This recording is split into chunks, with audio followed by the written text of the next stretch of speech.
सतीश पुळेकर, रवींद्र महाजनी आणि यतीन कार्यकर असे 3 अवलिया आहेत. आता फक्त एकच करायचं, जे तन्मन असं भरून आलंय ना ते हलकं करायचं. सतीशजी, रवींद्रजी आणि नियती 9X झकासच्या ऑफिस मध्ये आले होते. मग काय, अहो बघा आणि ऐका. या सिनेमाची खूप वाट पाहत होतो, कधी रिलीज होईल. हो, आणि ते झालेलं आहे, खूप समाधान वाटतंय.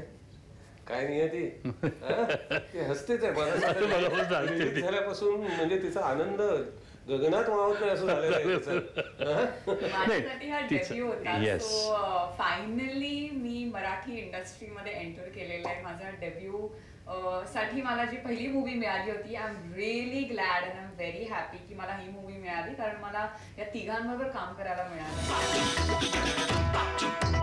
एक्सक्यूज मी मॅम, स्क्रिप्ट वाचली किंवा आम्हाला नॅरेट केली गेली डायरेक्टर मॅडमनी, त्यावेळेला ती आवडली होती. म्हणजे ते खूप छान होतं.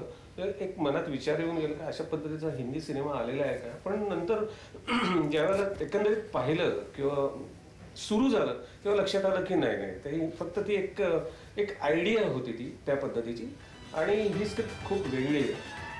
ही स्क्रिप्ट जेव्हा ॲक्च्युली सांगायचं असं की मला जरा टेन्शन आलं की अरे बापरे, आपण हे करू शकू का.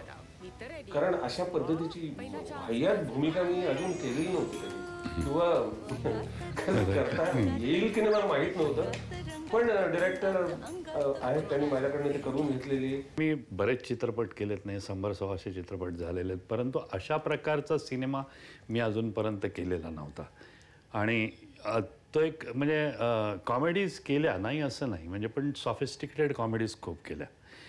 मुंबईचा फौजदार किंवा गोंधळात गोंधळ किंवा आराम हराम आहे, ज्याच्यामध्ये ॲक्च्युली असं काही करायची गरज वाटत नव्हती. पण जेव्हा हे स्क्रिप्ट आलं तेव्हा मी स्वतः थोडासा म्हणजे सतीशने म्हटलं तसा गोंधळलो होतो की हे आपल्याला कितपत जमेल. कारण कॉमेडीचं असं आहे की तुम्हाला जर का टायमिंग जमलं नाही आणि तुम्हाला जर का गिव्ह अँड टेक तुमचा बरोबर झाला नाही तर ते खूप वेगळा परिणाम, म्हणजे विपरीत परिणाम होतो त्याचा. पण आमच्या डायरेक्टरबाईंनी खूप कॉन्फिडन्स दाखवला माझ्यावरती. नाही, तुम्ही करा, हा रोल तुमचाच आहे. जे काय करायचं आहे ते पायजम्यामध्ये बघा. आंघोळ तर करायची मला.